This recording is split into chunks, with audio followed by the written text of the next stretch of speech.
નમસ્કાર વિદ્યાર્થી મિત્રો. તો આજે આપણે ચેપ્ટર 10નો આગળનો ટોપિક જોઈશું. ટોપિકનું નામ છે જે આપણે વિવર્તન અને વ્યતિકરણની જે ઘટના જોઈ હતી એ વિવર્તનની અંદર વાત કરીએ તો વિવર્તન અને વ્યતિકરણમાં એક તફાવત હતો કે વ્યતિકરણમાં 2 સ્લીટની જરૂર પડે જ્યારે વિવર્તનમાં માત્ર એક જ સ્લીટની જરૂર પડે છે. બરાબર. તો તેની અંદર તમે ભાતમાં જોયું કે આ એક પ્રકારનું સ્લીટ છે, એને આપણે લેન્સ કહી દીધું. લેન્સમાંથી આવતા પ્રકાશો એક જ સ્લીટમાંથી કહેવાય. જેઓ સામે પડદા ઉપર, દાખલા તરીકે સ્લીટથી પડદા વચ્ચેનું અંતર કેપિટલ ડી છે.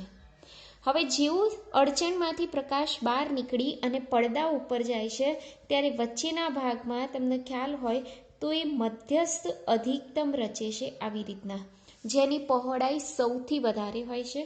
ત્યારબાદ પ્રથમ ન્યૂનતમ, પછી પ્રથમ અધિકતમ, આ બાજુમાં બી પ્રથમ ન્યૂનતમ અને પછી પ્રથમ અધિકતમ. એટલે જો સૌથી વધારે પહોળાઈ કોની છે તો મધ્યસ્થ અધિકતમની. જેમ જેમ આપણે ક્રમ વધારતા જઈએ છીએ તેમ તેમ તેની જે પહોળાઈ છે એ કેવી થતી જાય છે? ઘટતી જાય છે. બરાબર. તો આ વાત કરીએ આપણે મધ્યસ્થ અધિકતમ પહોળાઈ. મારે શોધવું છે મધ્યસ્થ અધિકતમની પહોળાઈ શોધવાનું સૂત્ર, એટલે આટલેથી આટલે સુધીનું અંતર શોધવું છે. કેવી રીતના શોધશું? તો આ કયું છે? પ્રથમ ન્યૂનતમ. આ પણ કેવું છે? પ્રથમ ન્યૂનતમ. તો આની વ્યાખ્યા શું થશે? તો બે ક્રમિક પ્રથમ ન્યૂનતમ વચ્ચેના અંતરને મધ્યસ્થ અધિકતમની પહોળાઈ કહે છે. બે ક્રમિક પ્રથમ ન્યૂનતમ વચ્ચેના અંતરને શું કહેવાય છે? મધ્યસ્થ અધિકતમની પહોળાઈ. હવે મારે આનું સૂત્ર શોધવું છે. તો જુઓ, સૂત્ર શોધવા માટે આ લેન્સથી અહીં સુધીનું ખૂણો તારવી દઉં છું. બરાબર, આવી રીતના ખ્યાલ આવે? મારે આટલેથી આટલે સુધીનું અંતર કોણીય બી શોધી શકું અને રેખીય પણ શોધી શકું છું. તો જુઓ, આ ખૂણાનું મૂલ્ય થીટા, આ ખૂણાનું મૂલ્ય બી થીટા. તો આખા ખૂણાનું મૂલ્ય કેટલું થાય? 2 થીટા થાય. આખા ખૂણાનું મૂલ્ય કેટલું થાય? 2 થીટા થાય. એવી રીતના તમે લખી શકો છો. આ એનું અહીંથી અહીંયા સુધીનું અંતર આપણે લઈ લઈએ x બાર, અહીંથી અહીંયા સુધીનું અંતર લઈ લઈએ x બાર. તો એનું રેખીય પહોળાઈ કેટલી થાય? તો 2x બાર થાય. તો જુઓ, મધ્યસ્થ અધિકતમની કોણીય પહોળાઈ, મધ્યસ્થ અધિકતમની કોણીય પહોળાઈ કેટલી થાય? 2 થીટા. અને મધ્યસ્થ અધિકતમની રેખીય પહોળાઈ જે કેટલી થાય? 2x બાર. આ વસ્તુ ખાસ યાદ રાખવાનું. બરાબર. તમે 2 થીટાનું બી સૂત્ર મેળવી શકો છો અને 2x બારનું પણ સૂત્ર મેળવી શકો છો. ખ્યાલ આવી ગયો? કોઈ બી રીતે તમે પ્રાપ્ત કરી શકો છો. 2 થીટાનું મેળવવું હોય તો આપણે જુઓ, થીટા એટલે સામેની બાજુ ભાગ્યા પાસેની બાજુ. એટલે થીટા બરાબર આમ જનરલી શું લખીએ છીએ? સામેની બાજુ એટલે x બાર અને પાસેની બાજુ એટલે કેપિટલ ડી. બરાબર. બંને બાજુ આપણે 2 વડે ગુણી કાઢીએ તો 2 થીટા બરાબર શું થઈ જાય? 2x બાર ભાગ્યા કેપિટલ ડી. આ એક સૂત્ર બી તમે વાપરી શકો છો. બીજું કયું? તો બીજા માટે આપણી પાસે એક સૂત્ર હતું, સાઇન થીટા બરાબર સામેની બાજુ. સામેની બાજુ એટલે પદ તફાવત હતું અને પાસે કર્ણ એટલે કે સ્લીટની પહોળાઈ, જેને આપણે શું કહીએ છીએ? Small a. ચલો, sine theta is equal to પથ તફાવત. પથ તફાવત એટલે આપણે કયો લેવાનો? ન્યૂનતમ માટેનો લેવાનો પથ તફાવત. ન્યૂનતમ માટેનો કયો છે? n lambda. અને એમાં બી પ્રથમ હોય તો n બરાબર કેટલા મૂકવાના? 1. એટલે પથ તફાવત કેટલો આવશે? લેમડા અને ભાગ્યા a. એટલે સાઇન થીટાની જગ્યાએ આપણે એપ્રોક્સિમેટેડ થીટા પણ લઈ શકીએ. એટલે થીટાનું સૂત્ર શું થાય? Lambda upon a. બંને બાજુ 2 વડે ગુણી કાઢીએ તો 2 થીટા બરાબર 2 લેમડા અપોન a. તો આ થઈ ગયું તમારે મધ્યસ્થ અધિકતમની કોણીય પહોળાઈ. અને જો રેખીય પહોળાઈ પૂછે તો તમારે 2x બારનો સૂત્રનો કરતા બની દેવાનો. પણ જનરલી આપણે શું હોય છે? કોણીય પહોળાઈ માટેનું સૂત્ર જનરલી યુઝ થતું હોય છે. તો આ તમારે ખાસ યાદ રાખવાનું, મધ્યસ્થ અધિકતમની કોણીય પહોળાઈ, મધ્યસ્થ અધિકતમની આ પણ કોણીય પહોળાઈ. બરાબર. એના રિલેટેડ એક દાખલો છે, ઉદાહરણનો દાખલો, દાખલા નંબર એટલે ઉદાહરણ નંબર 10.5. તો જુઓ, જો ઉદાહરણ નંબર 10.5 ટેક્સ્ટબુક હશે તમારી પાસે તો જુઓ એની અંદર કે ઉદાહરણ 10.3માં દરેક સ્લીટની પહોળાઈ કેટલી હોવી જોઈએ? હવે આની અંદર પૂછ્યું છે દરેક સ્લીટની પહોળાઈ એટલે એક સ્લીટની પહોળાઈ, અને મેં તમને કીધું હતું કે જ્યારે એક સ્લીટની પહોળાઈ આવે, એક સ્લીટની પહોળાઈ, અહીં લખું છું સ્લીટની પહોળાઈ શોધવાનું છે. એક સ્લીટ એટલે વિવર્તન, અને વિવર્તનની વાત કરીએ તો એની અંદર પહોળાઈને આપણે શેના વડે બતાવીએ છીએ, તો એ વડે બતાવે છે, અને એ તમારે શોધવાનું છે. ખ્યાલ આવી ગયો? એક સ્લીટની પહોળાઈ શોધવાની છે કે જેથી એક સ્લીટની ભાતમાં મધ્યસ્થ અધિકતમના 2 સ્લીટ ભાતના 10 મહત્તમ આવે. એટલે કે આ જે મધ્યસ્થ અધિકતમ છે એની અંદર કેટલા મહત્તમ આવે?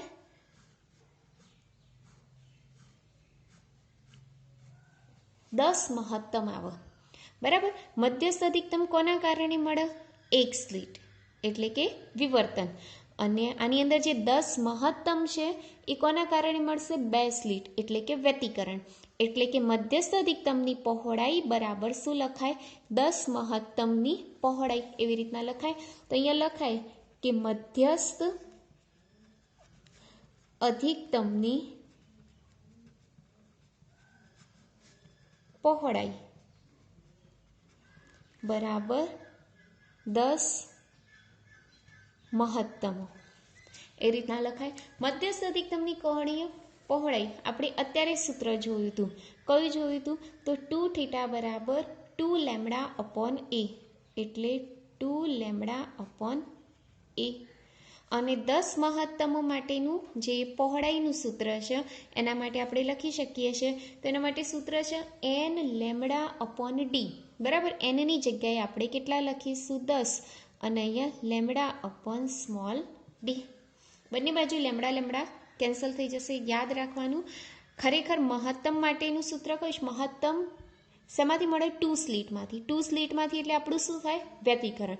અને વ્યતિકરણ માટે મહત્તમનું સૂત્ર કયું છે? n lambda. અને nની જગ્યાએ આપણે કેટલા મૂક્યા છે? 10. આટલી વસ્તુ યાદ રાખવાની. બરાબર. તો બંને બાજુ લેમ્બડા કેન્સલ. અહીંયા શું રહેશે? 2 અપોન a બરાબર 10 અપોન d. તો એની કિંમત શોધવાની છે. તો એ બરાબર શું થશે? વ્યસ્ત કરી દઈએ તો d ભાગ્યા 10 થઈ જશે. માટે એ બરાબર 2d ભાગ્યા 10. આની અંદર કિંમતો મૂકી દેવાની છે તમારે. ડીની કિંમત ઉદાહરણ નંબર 10.3માંથી લેવાનું છે. તો કઈ છે 10.3માં? તો જુઓ આગળ ઉદાહરણ નંબર 10.3 કાઢો. એમાં સ્મોલ ડીની કિંમત આપેલી છે 1 મિલીમીટર. બરાબર. 1 મિલીમીટર અને ભાગ્યા 10. તો અહીં છેદ ઉડી જશે. 2 પંચા 10 નહીં, 1 ભાગ્યા 5 એટલે 0.2 મિલીમીટર. એટલે એક સ્લીટની પહોળાઈ કેટલી મળશે આપણને? 0.2 મિલીમીટર. તો આ રીતના તમે ઉદાહરણ નંબર 10.5 પણ કરી શકો છો. ત્યારબાદ મારે એ ટોપિક કરાવો છે કયો? કે જેની અંદર આપણે વાત કરી લઈએ છીએ, જે તમારા સિલેબસની આ વખતના સિલેબસમાં પૂછાવાનું નથી, પરંતુ એની અંદર જે સૂત્રો આવે છે એ સૂત્રો તમારે ખાસ તૈયાર કરવાના છે. એ સૂત્રોમાં છે એટલે કે ટોપિક છે પ્રકાશીય ઉપકરણ. ખાસ જોવાનું છે પ્રકાશીય ઉપકરણ. અત્યાર સુધીનું જે સિલેબસ હતું એની અંદર આ 2 ટોપિક ખૂબ જ અગત્યના હતા. બરાબર. એમાં નંબર 1 છે ટેલિસ્કોપ અને નંબર 2 છે માઇક્રોસ્કોપ. આ 2 ઉપકરણો વિશે તમારા સિલેબસમાં તૈયાર કરવાનું નથી, પરંતુ એના લગતી જે દાખલા છે, સૂત્રો છે, એ તમારા સૂત્રો જોવાના છે. બરાબર. ટેલિસ્કોપનો ઉપયોગ શેના માટે થાય? તો દૂરની વસ્તુઓને સ્પષ્ટ રીતે જોવા માટે ટેલિસ્કોપનો ઉપયોગ થાય. જ્યારે નજીકની વસ્તુઓને સ્પષ્ટ રીતે જોવા માટે માઇક્રોસ્કોપનો ઉપયોગ થાય. ખ્યાલ આવી ગયો? તો દૂરની વસ્તુને સ્પષ્ટ જોવા ટેલિસ્કોપ, નજીકની વસ્તુને સ્પષ્ટ જોવા માટે માઇક્રોસ્કોપનો ઉપયોગ થાય છે. સૌપ્રથમ આપણે વાત કરી લઈએ ટેલિસ્કોપની. તો ટેલિસ્કોપની અંદર વાત કરી લઈએ તો ટેલિસ્કોપમાં 2 લેન્સ હોય, એક આઈપીસ અને બીજો હોય છે ઓબ્જેક્ટિવ. બરાબર. દૂરની વસ્તુઓ એટલે ચાંદ, તારા, સૂરજ, એ બધા, અને એ તો કેવા હોય છે? અનંત અંતરે. અનંત અંતરે આવેલો જે પ્રકાશ, જો આની અંદર સંપાત થાય એટલે આ એક પ્રકારનું શેના તરીકે વર્તે? અડચણ તરીકે વર્તે. એટલે ત્યાંથી તરંગો વાંકા વળે એટલે પડદા ઉપર વિવર્તન ભાત રચાય. શું રચાય? પડદા ઉપર વિવર્તન ભાત. અને એ વિવર્તન ભાત કંઈક આ રીતના હોય છે. મેં તમને અત્યારે જ કીધું હતું કે આવી રીતના એની વિવર્તન ભાત રચે છે. બરાબર, એ વસ્તુ ખાસ જોવાની.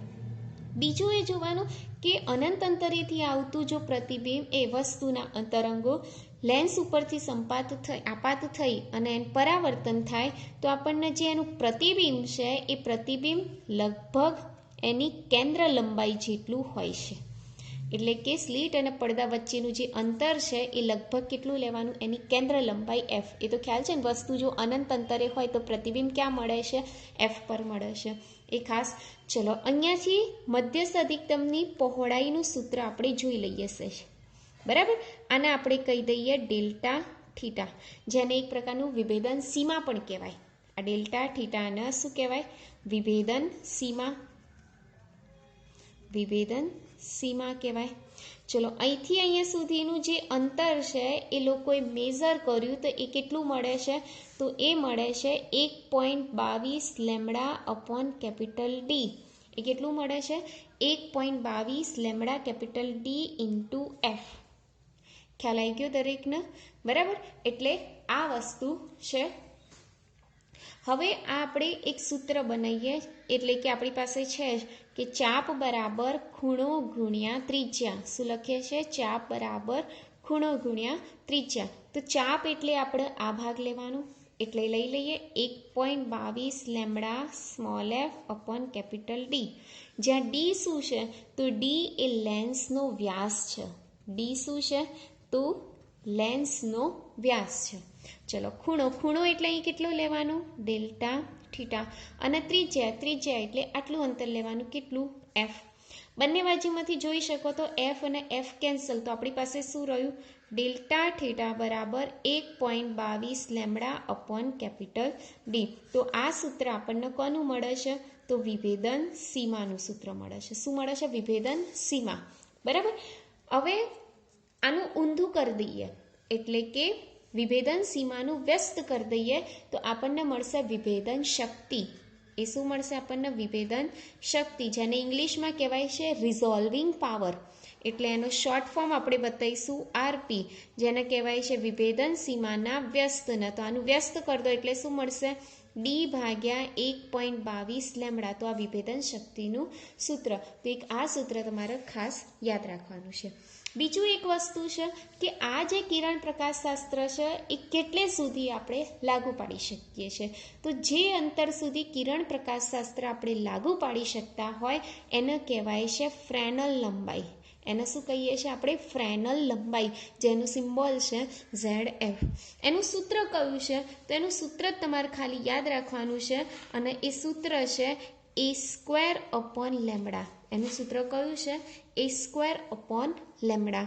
એ તો દરેકને ખબર છે કે એ બરાબર આપણે શું લઈએ છીએ? તો સ્લીટની પહોળાઈ. સ્લીટની પહોળાઈ. બીજું લેમ્ડા શું છે?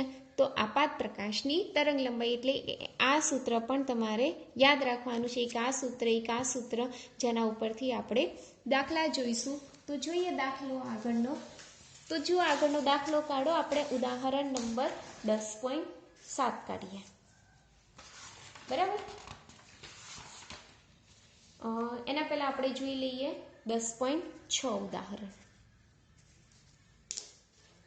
ચલો, ઉદાહરણ નંબર 10.6. જો આ ડેટામાં શું આપેલું છે? ડેટા ખાસ જોઈએ.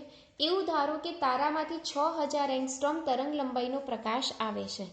એટલે તરંગ લંબાઈ આપણને આપેલી છે લેમ્ડા બરાબર 6000 એંગસ્ટ્રોમ. મીટરમાં કન્વર્ટ કરીએ તો શું થાય? 6 × 10⁻⁷ મીટર થઈ જાય. ઓબ્જેક્ટિવનો વ્યાસ આપેલો છે, એટલે કે લેન્સનો વ્યાસ આપેલો છે. ઓબ્જેક્ટિવ લેન્સનો વ્યાસ,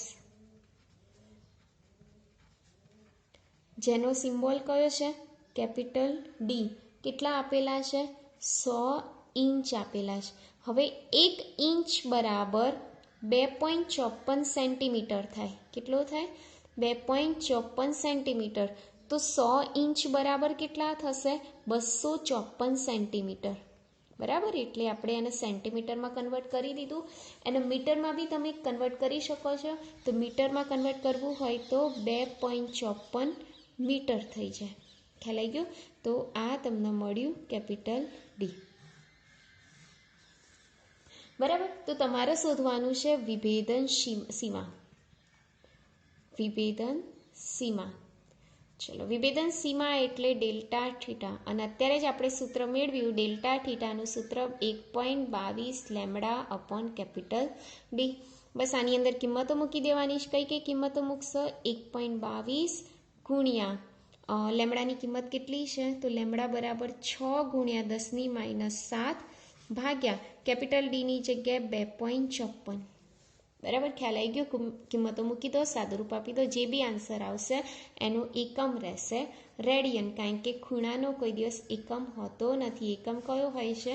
રેડિયન જેટલો હોય છે. તો આ રીતના તમે ઉદાહરણ 10.6 ગણી શકો છો. ત્યારબાદ આપણે જોઈએ ઉદાહરણ નંબર 10.7. બરાબર, 1 થી 7 ઉદાહરણ આપણે આજે પૂરા કરીશું. જેમાં લખ્યું છે, જો અડચણની પહોળાઈ આપેલી છે. અડચણ એટલે સ્લીટ. અડચણ એટલે બીજા શબ્દોમાં શું કહીએ છીએ? સ્લીટ. અને સ્લીટની પહોળાઈ, જેનો સિમ્બોલ આપણે કયો વાપરીએ છીએ? તો સ્મોલ એ વાપરીએ છીએ. જે કેટલો છે? 3 મિલીમીટર. મિલીમીટરના કન્વર્ટ કરો તો 3 ગુણ્યા 10⁻³ મીટર. તરંગ લંબાઈ આપેલી છે લેમ્બડા બરાબર 500 નેનોમીટર. એનું મીટરમાં કન્વર્ટ કરી દઈએ તો 5 ગુણ્યા 10⁻7 મીટર. તો આ કિરણ પ્રકાશશાસ્ત્ર એક સારી કયા અંતર માટે કિરણ પ્રકાશશાસ્ત્ર આપણે શોધી શકીએ? એટલે કે ફ્રેનલ લંબાઈ તમારે શોધવાની છે. ફ્રેનલ લંબાઈનું સૂત્ર આપણે અત્યારે જોયું, ZF બરાબર A² ભાગ્યા લેમ્બડા. બરાબર, આની અંદર કિંમત મૂકી દો. જે બી આન્સર આવશે એકમ કયો રહેશે? એનો મીટર રહેશે. તો આ રીતના ઉદાહરણ 1 થી 7 અહીંયા પૂરા કરીએ છીએ. ત્યારબાદ જોઈએ આપણે સેમ આવું જ ઉદાહરણ એટલે દાખલો છે, સ્વાધ્યાયનો દાખલા નંબર 10, પાના નંબર 383. જો શું કહે છે કે 4 મિલીમીટર જેટલું અડચણ, એટલે અહીંયા બી શું આપેલું છે? અડચણની પહોળાઈ આપેલી છે, જેને આપણે કહીએ છીએ એ કેટલી આપેલી? 4 મિલીમીટર. મીટરમાં કન્વર્ટ કરીએ તો 4 ગુણ્યા 10⁻³ મીટર. તરંગ લંબાઈ આપેલી છે, એટલે કે લેમ્બડા આપેલું છે. બરાબર, લેમ્બડા બરાબર કેટલા છે? 400 નેનોમીટર. એટલે કે 400 ગુણ્યા 10⁻9 મીટર. તો તમારે શોધવાનું છે ZF શોધવાનું છે. આનામાં બી સૂત્ર કયું? A² upon lambda. બસ આની અંદર બી કિંમત મૂકી દો. જે બી આન્સર આવશે એનો એકમ કયો રહેશે? મીટર. તો આ